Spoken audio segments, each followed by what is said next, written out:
2021년 인문학 아카데미 제1강을 시작하겠습니다. 안녕하십니까. 인간 이솝 작가 손경순 인사드립니다.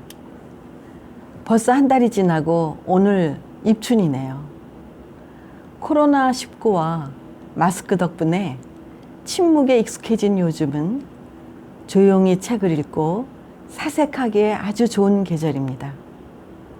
슬기롭고 정의로운 삶을 꿈꾸는 현대 지성인에게 어울리는 상큼한 책을 중심으로 긴 사색의 여행을 떠나려 합니다. 12번에 걸쳐 인간 이솝, 사막을 걷는 낙타와 함께 고대 그리스로 재미있고 아름다운 여행을 떠날 것입니다. 필자가 관심을 가진 것은 우화보다는 우화를 얘기한 인간 이솝의 생애였습니다. 이솝은 구루병 후유증으로 신체적인 결함을 가진 노예였습니다. 노예 이솝을 유명하게 만든 것은 우화였습니다. 우리는 산발적으로 흩어져 있는 이솝에 대한 역사적 기록과 흔적을 따라 우화를 곁들이고 신화를 불어넣은 사막을 걷는 낙타 인간 이솝을 이 책에서 만나게 됩니다. 우리가 흔히 알고 있는 이솝의 우화는 어린이를 위한 동화로 알고 있습니다만 동화책 속에서 만난 낯익은 우화는 이곳에서는 거의 찾을 수 없습니다. 이솝의 청중은 남자 어른입니다. 교육과 사회, 민주주의와 정의의 본질, 풍자와 교훈, 인간의 속성 등이 우화의 주제가 됩니다. 이솝은 우화를 통해서 날카롭고 신랄한 혀끝에서 낱낱이 날카롭게 해부하여 우리에게 지혜를 깨닫게 해줍니다. 이솝 우화는 삶 속에 녹아들어 있습니다.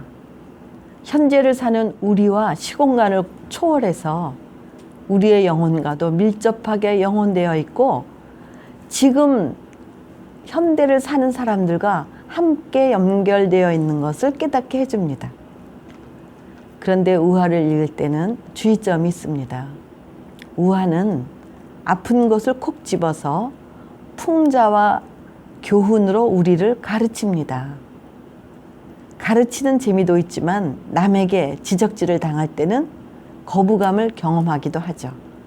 그래서 우리는 우화를 읽고 지혜에 대한 깨달음으로 쾌감을 느끼는 동시에 양심의 가책에 의한 심리적인 거부감을 경험하기도 합니다. 그러나 여기에 함께 있는 그리스 신화, 그리스 신들의 삶을 인간의 삶으로 섬세하게 극화해서 인간에게 자부심을 심어줍니다. 동시에 인간과 다를 바 없는 신들의 감성을 보여주며 인간이 견뎌내야 할 숙명적인 고통을 운명으로 받아들이게 하여 고통을 참아낼 수 있는 힘을 주고 인간을 위로합니다. 이 책에 수록된 우화 두 편을 먼저 읽어보고 얘기를 계속하겠습니다. 첫 번째 우화, 두겹장애. 두더지가 어머니에게 자기는 눈으로 볼 수 있다고 말했습니다. 시력이 퇴화된 두더지로서는 불가능한 일이죠. 어머니는 아들이 거짓말하는 것을 알았습니다. 걱정스러웠습니다. 그래서 자식을 실험하기 위해 어머니는 두더지에게 향이 들은 그릇을 내밀며 그것이 무엇이냐고 물었습니다. 아들 두더지는 당연히 알 수가 없었습니다. 이것은 조약돌입니다. 얘야, 너는 시력만 나쁜 것이 아니라 냄새까지 못 맡는구나. 거짓말을 하는 자녀에게 거짓말을 하지 않도록 바르게 가르치는 것이 부모의 역할입니다. 정직이라는 것은 자녀가 이 살벌한 사회에서 살아남기 위한 가장 훌륭한 생존 전략입니다.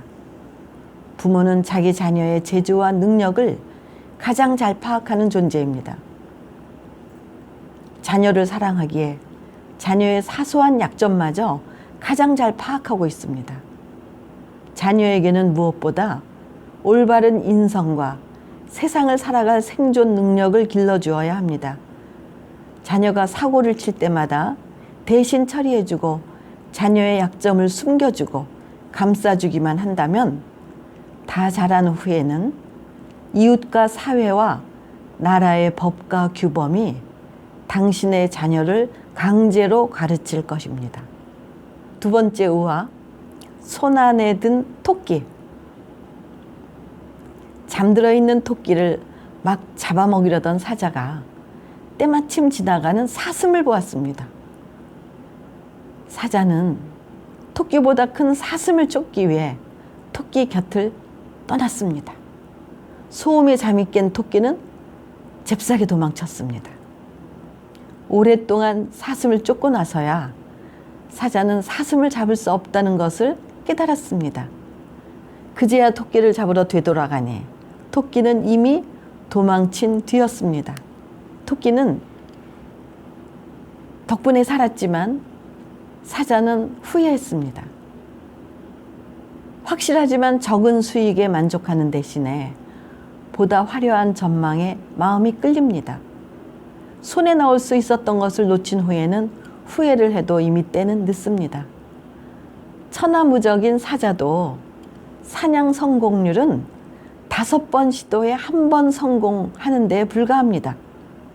4번 실패하고 5번째 성공한 당신은 사자만큼 강한 사람입니다. 실망하지 마십시오.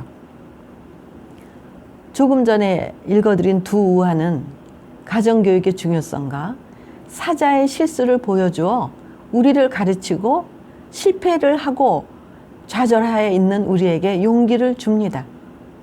이솝이 노리는 것은 바로 그런 것이었습니다. 우리가 인간을 기준으로 우화와 신화를 이해하려면 두뇌 신경망에 무리가 생깁니다. 말을 하는 여우와 사자는 생물학적으로도 이해하기 힘들고 개인적인 종교나 가치관으로는 이해에 어려움이 생깁니다. 우리는 여행 중에 이솝이 던져주는 우화나 신화를 만나면 있는 그대로를 지나치는 산과 흐르는 물 보듯 사심없이 무심하게 읽어주어야 합니다. 아까 그 우화를 봤을 때 사자가 누가 그래? 토끼를 왜 놓쳐? 이렇게 생각한다면은 이거는 우리가 잘못 이해한다고 봐야 되겠죠. 이솝은 우화라는 젓가락으로 사람들이 미처 깨닫지 못했던 교훈을 가시 많은 생선에서 부드러운 살을 바르듯이 조심스럽게 골라주었지만 편견을 가진 사람은 이해하지 못하고 받아들이지 못하기도 합니다. 그러나 사실 엄밀히 말하자면 그것은 편견이 아니라 가해자가 자신인 듯 느끼고 본인이 비난을 받는 당사자로서 양심의 가책을 받아 탄핵의 대상이 되는 듯 불쾌하게 반응을 하기도 합니다. 심리학적인 용어로 감정의 부정적 전이가 일어나는 것입니다. 그러나 정신적으로 성숙하고 세련된 눈과 해학적으로 순수한 감성을 지닌 수준 높은 사람만이 이솝의 높은 뜻을 이해합니다. 우리가 이해를 하려면 열린 마음과 겸허한 자세, 순수한 정서로 이솝 우화를 사심 없이 받아들일 수 있습니다. 때로는 사악한 인성을 지닌 어떤 사람은 사자의 횡포를 보면서 그것을 사자의 특권처럼 그리고 자신의 갑질을 정당화하려고 하는 사람도 있습니다. 또 힘없는 사람은 그 여우나 토끼의 비굴한 모습을 보면서 자신의 비굴함을 합리화하는 심각한 부작용에 나타날 수 있음을 경계해야 됩니다. 거기에 좌우되면 안 됩니다.